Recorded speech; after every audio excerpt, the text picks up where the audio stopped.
your friendly neighborhood LPL financial advisor, Mike Campagna. I am the Qualified Plan Specialist and Education Coordinator for One Group Retirement Advisors. Today, I'm going to talk about how the Central Bank of the United States uses tools to regulate our economy. In the U.S., the Federal Reserve exists to maintain a stable and growing economy through price stability and full employment, its two legislated mandates. Historically, the Fed has done this by manipulating short-term interest rates, engaging in open market operations, and adjusting reserve requirements. What are these tools and how do they help mitigate a recession? Let's take a look at the Fed's arsenal. The first tool used by the Fed, as well as central banks around the world, is manipulating short-term interest rates. This practice involves raising and/or lowering interest rates to slow or spur economic activity and mitigate inflation. By lowering interest rates, it makes it cheaper to borrow money and less lucrative to save, encouraging individuals and corporations to spend. So as interest rates are lowered, savings decline, more money is borrowed, and more money is spent. The end result of lowering interest rates is fewer savings, more borrowing, more spending, and more economic activity, a good side effect. On the other hand, lowering interest rates also tends to increase inflation. This is a negative side effect because the total supply of goods and services is essentially finite in the short term. With more dollars chasing that finite set of products, the prices go up. If inflation gets too high, then all sorts of unpleasant things start to happen to the economy. The trick with interest rate manipulation is not to overdo it and inadvertently create spiraling inflation. This is easier said than done, and although this form of monetary policy is imperfect, it's better than nothing. The other major tool available to the Fed is open market operations, which allows them to buy or sell treasury bonds in the open market. This practice is akin to directly manipulating interest rates because open market operations can increase or decrease the total supply of money and also affect interest rates.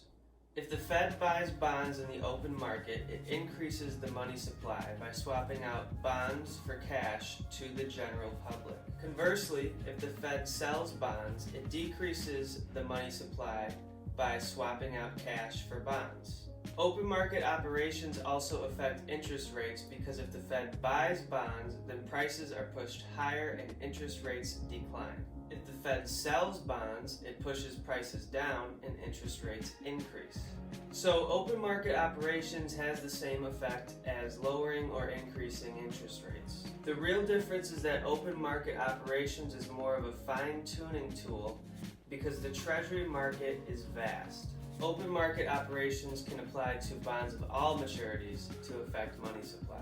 The Federal Reserve also has the ability to affect banks' reserve requirements. Based on the required reserve ratio, the bank must hold a percentage of the specified deposits in vault cash or deposits with the Federal Reserve banks.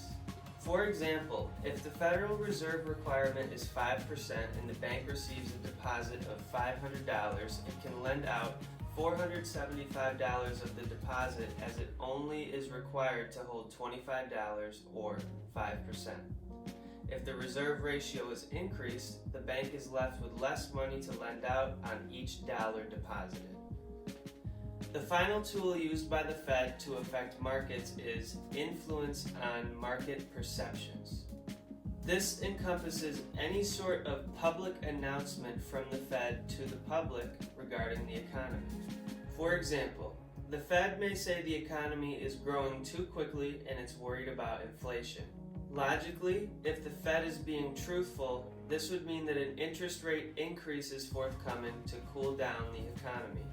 Assuming the market believes this statement from the Fed, bondholders may sell their bonds before interest rates increase and they experience losses. As investors sold bonds, prices would go down and interest rates would rise. This, in effect, should accomplish the Fed's goal of increasing interest rates, but without actually having to do anything.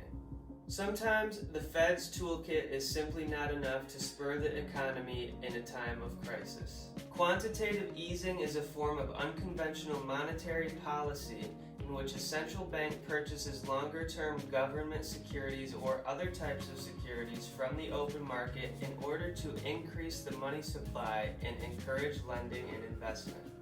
Buying these securities adds new money to the economy, and it also serves to lower interest rates by bidding up fixed income securities. At the same time, it greatly expands the central bank's balance sheet. When short-term interest rates are at or approaching zero, normal open market operations, which affect interest rates, are not going to be as effective. Instead, a central bank can target a specified amount of assets to purchase. Quantitative easing increases the money supply by purchasing assets with newly created bank reserves in order to provide banks with more liquidity. If quantitative easing fails, some central banks have resorted to even more drastic measures, such as negative interest rate policy. To date, the Fed has never set the target interest rate below zero, but it has been set to the range of 0 to 0.25%. Not only did this happen in 2008 following that financial crisis, but it happened again in March of 2020. Overall, monetary policy is constantly in a state of flux, but still relies on the basic concept of manipulating interest rates and, therefore, money supply, economic activity, and inflation.